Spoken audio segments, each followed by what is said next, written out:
La souveraineté numérique devrait agir de renforcer et de consolider l'environnement technologique afin qu'il soit capable de supporter, faciliter et accompagner les orientations politiques en matière de souveraineté numérique. Ça, c'est important. Je parlais tantôt de la question du cloud. Et si aujourd'hui, dans les choix stratégiques, l'État burkinabé choisissait de fermer la porte à un certain nombre d'opérateurs de cloud, étant entendu que de nos jours, déployer une application n'est plus une question d'avoir des serveurs dans son entreprise, mais c'est d'avoir accès à des services qui permettent de se défaire des charges d'acquisition, d'exploitation, d'entretien de ces serveurs-là en interne. Il faut qu'on crée l'environnement pour ça.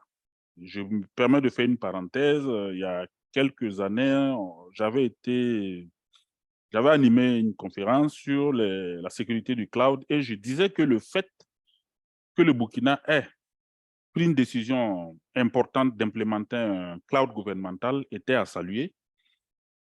Et je continue à dire que cette décision est à saluer et qu'il faut ouvrir cet instrument-là pour que tous les acteurs économiques en présence puissent tirer opportunité de cette technologie. Cela participe, de la souveraineté numérique, mais aussi de la qualité de l'offre en local. Quand vous prenez quelqu'un qui doit payer un serveur, payer l'entretien de ce serveur, payer la climatisation, pour mettre en place 2 ou 3 services, il serait plus rentable pour cette personne de payer un coût forfaitaire à un opérateur qui lui donne accès à des services en ligne, mais de proximité.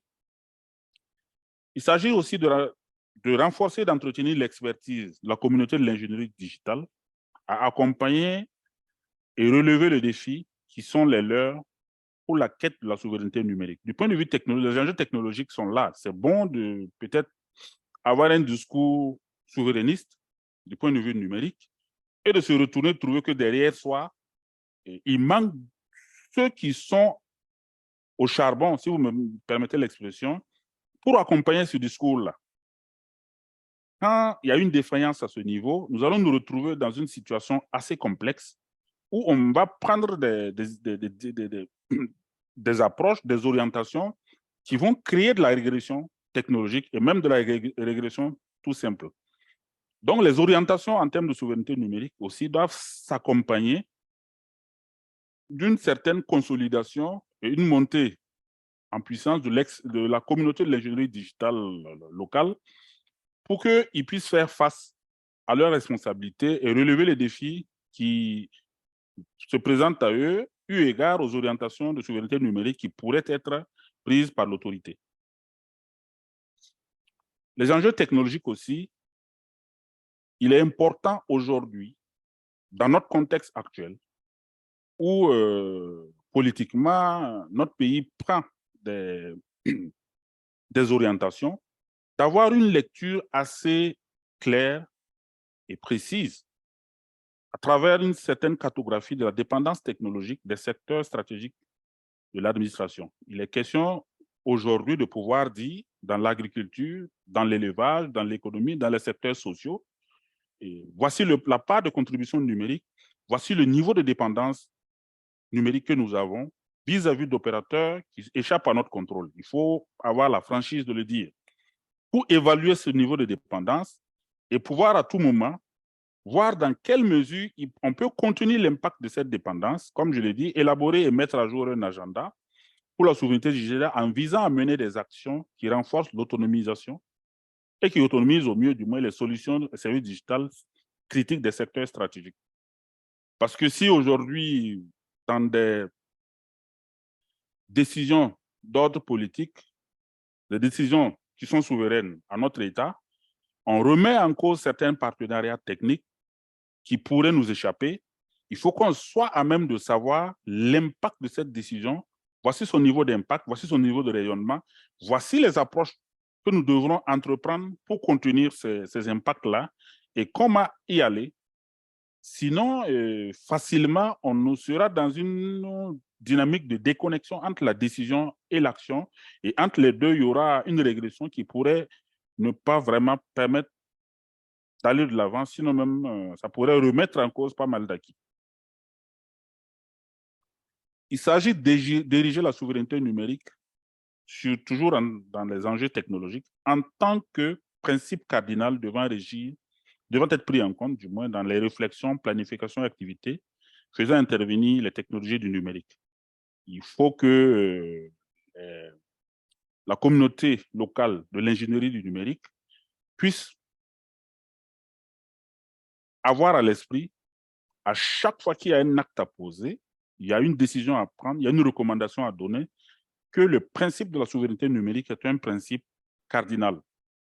Et donc, quand il y a des alternatives qui peuvent être prises en compte pour respecter ce principe, ce serait bon de privilégier, sinon abonder dans le sens de ces alternatives, parce que, comme tantôt on le disait, on peut facilement, résolument prendre des décisions souverainistes, mais si derrière, dans l'activité opérationnelle, nous ne sommes pas appropriés l'opportunité de ces décisions, il y aura un déphasage qui pourrait ne pas, comme qui dirait, faciliter la prospérité de ces décisions.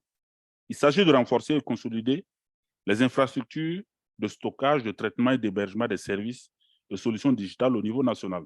Je pense que ça, c'est une redite qui vaut le coup d'être précisée. Pourquoi? Parce que tout l'enjeu de la souveraineté se retrouve dans l'enjeu des capacités des infrastructures de traitement, de stockage et d'hébergement, de solutions et des services du digital. C'est assez important. Et des capacités d'accès et d'exploitation de ces solutions et de ces services du digital. Ces choses doivent aller de pair. Sinon, la décision doit être à la limite subordonnée à la qualité de ces infrastructures à pouvoir accompagner ces décisions. Sinon, on serait vraiment confronté à quelque chose d'assez particulier. Il s'agit de créer une politique d'attrait des fournisseurs de solutions technologiques de pointe sur le territoire national, toute chose qui va hisser l'offre technologique. Ça, c'est important. De créer des conditions pour que ceux qui réussissent à offrir des solutions de niveau technologique assez élevé, à pouvoir venir chez nous, s'installer, toute chose qui va participer à un transfert de compétences et au renforcement de l'expertise au niveau national. Nous voyons ces derniers temps les technologies dronautiques qui sont en train d'être implémentées au niveau sécuritaire, qui sont utilisées. C'est bon que ces opérateurs et ces industries aient des cadres incitatifs pour venir s'installer à proximité, ne serait-ce que pour le montage, le calibrage, le paramétrage.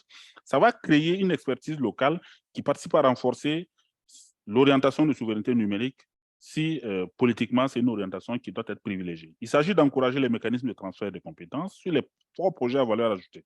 Nous avons évoqué tantôt le G-Cloud. Nous espérons qu'au sortir de ce projet G-Cloud, on a quand même bâti une forte expertise de gestion des clouds et des services en ligne au niveau national qui va permettre de pérenniser la disponibilité, la fiabilité et de ce service de cloud, mais permettre aussi d'étendre ce service de cloud et le rendre plus ouvert. Il s'agit de promouvoir des services locaux comme des partenaires de choix des administrations et des acteurs économiques. Ça, c'est important parce que quand on a l'ambition d'aller vers la souveraineté économique, il faut qu'on ait au niveau local des acteurs qui puissent accompagner cette ambition. Et ces acteurs seront d'autant plus à l'aise pour accompagner quand on leur donne les opportunités et les chances de pouvoir donc travailler dans ce sens. Et je crois que depuis un certain temps, au Burkina, il y a quand même eu un effort qui est fait dans ce sens parce que l'administration publique fait appel, pour plusieurs cas sur lesquels j'ai travaillé, à l'expertise nationale. Et cette façon de faire fait la promotion de cette expertise vis-à-vis de l'administration privée qui n'hésite pas au fur et à mesure de faire appel à la même expertise. Et donc, tout ça participe à consolider l'offre technologique et donc à